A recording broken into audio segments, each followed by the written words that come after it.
डमरू गिरे दुगारे जी शिव गुरु त्रिशूल गिरे अंगनामा।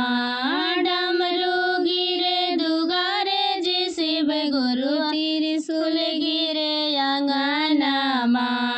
शिष्या देखा बोलावे जी शिव गुरु कब आएबा अंगनामा।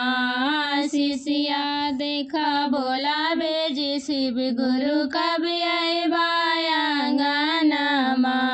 जेठ नहीं आएबो आषाढ़ नहीं आएबो सावन महीनामा।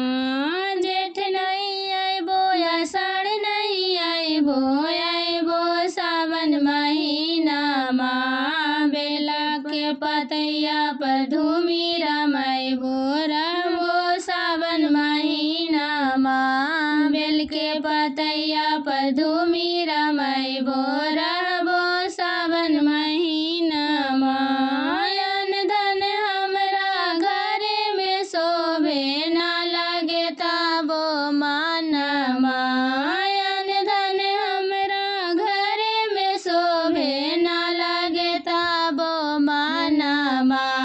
बड़ी मनवला पे मनवा माने करे गुरु के भजनिया।